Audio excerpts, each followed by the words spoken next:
Hi hello ನಮಸ್ಕಾರ. ಇವತ್ತು ನಾನು ನಿಮ್ಮ ಮುಂದೆ ಬಂಗುಡೆ ಫ್ರೈ ಮಾಡೋದು ಹೇಗೆ ಅಂತ ಹೇಳ್ತಾ ಇದ್ದೀನಿ.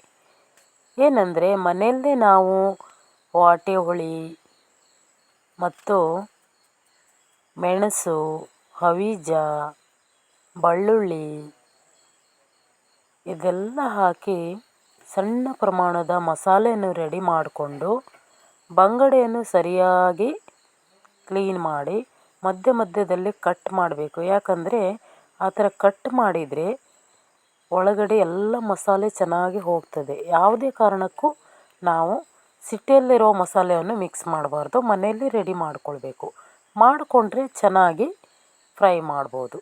ಮತ್ತು ಅಷ್ಟು ರೆಡಿ ಆದಮೇಲೆ ಅದಕ್ಕೆ ಒಂದು ಮೊಟ್ಟೆಯನ್ನು ನಾವು ಒಡೆದು ಒಳಗಿರುವ ಹಳದಿ ಕಲರ್ ಅನ್ನು ತೆಗೆದು ವೈಟ್ ಕಲರ್ ಇರುವಂತಹ ಮೊಟ್ಟೆಯನ್ನು ಹಾಕಿ ನಾವು ಅದನ್ನು ಒಂದು 10 ನಿಮಿಷ ಎಲ್ಲ ಮಿಕ್ಸ್ ಮಾಡಿ ಇಡಬೇಕು.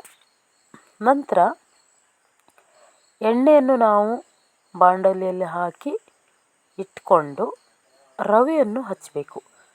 ಯಾಕೆ ನಾವು ಈ ಮೊಟ್ಟೆಯನ್ನು ಹಾಕಬೇಕಂದ್ರೆ ಮೊಟ್ಟೆ ಹಾಕಿದರೆ ನಾವು ಆವಾಗಲೇ ಫ್ರೆಶ್ ಆದ ಫ್ರೈಯನ್ನು ನಾವು ದಿಢೀರಂತ ಮಾಡ್ಬೋದು. ಬರೀ ನಾವು ಮಸಾಲೆ ಅಷ್ಟೇ ಹಚ್ಚಿದರೆ ಎಣ್ಣೆಯಲ್ಲಿ ಬಿಟ್ಟವಾಗ ಅದು ಒಂದು 5 ನಿಮಿಷ ಬಿಡದೇ ಇದ್ದರೆ ಎಲ್ಲ ರವೆ ಎಲ್ಲ ಕಳಚಿ ಬಿದ್ದು ಹೋಗಿಬಿಡ್ತದೆ ಎಣ್ಣೆಯಲ್ಲಿ. ಇವಾಗ ನೋಡಿ ನಾನು ನಿಮಗೆ ಬಿಟ್ಟು ತೋರಿಸ್ತೇನೆ. ಇವಾಗ ರವೆ ಹಚ್ಚುತ್ತಾ ಇದ್ದೇನೆ.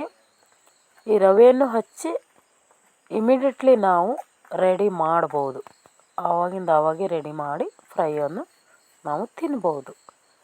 ನಮ್ಮ ಹಳ್ಳಿಯಲ್ಲಿ ನಾವು ಮಾಡುವಂಥ ವಿಧಾನಗಳು ಹೀಗೆ.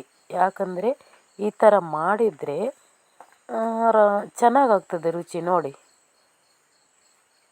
ಈಗ ರವೆ ಹಚ್ಚಿದರೂ ಸಹ ಅದು ಎಲ್ಲೂ ಬಿಟ್ಟುಕೊಡ್ತಾ ಇಲ್ಲ. ಅಂದರೆ ಮೊಟ್ಟೆಯನ್ನು ಹಾಕಿದರೆ ಚೆನ್ನಾಗಿ ಹಿಡ್ಕೊಳ್ಳುತ್ತೆ. ನಮ್ಮ ಹಳ್ಳಿಯಲ್ಲಿ ನಾವು ಮಾಡುವಂತಹ ಒಂದು ಚಿಕ್ಕ ಪ್ರಯತ್ನ ಈ ಒಂದು ಬಂಗುಡೆ ಫ್ರೈ. ತಾವು ನನ್ನ ಈ ಒಂದು ಕರ್ಲಿಮನೆ ಸಿದ್ದಿ ಯೂಟ್ಯೂಬ್ ಚಾನಲ್ ಯಾರೆಲ್ಲ ನೋಡಿಲ್ಲ, ಬೆಲ್ ಬಟನನ್ನು ಒತ್ತಿ ಸಬ್ಸ್ಕ್ರೈಬರ್ ಮಾಡಿ ಹಾಗೂ ಲೈಕ್ ಕೊಡಿ, ವಿಡಿಯೋಗಳನ್ನು ಶೇರ್ ಮಾಡಿ. ಹೆಚ್ಚೆಚ್ಚು ವಿಡಿಯೋವನ್ನು ನೋಡಲು ನೀವು ಈ ಒಂದು ನನ್ನ ಯೂಟ್ಯೂಬ್ ಚಾನಲನ್ನು ನೀವು ನೋಡಿದರೆ ಬೇರೆ ಬೇರೆ ರೀತಿಯ ವಿಡಿಯೋಗಳನ್ನು ನೀವು ಹಳ್ಳಿಯಲ್ಲಿ ನಾವು ಮಾಡುವಂಥದ್ದನ್ನು ನೀವು ನೋಡ್ಬೋದು.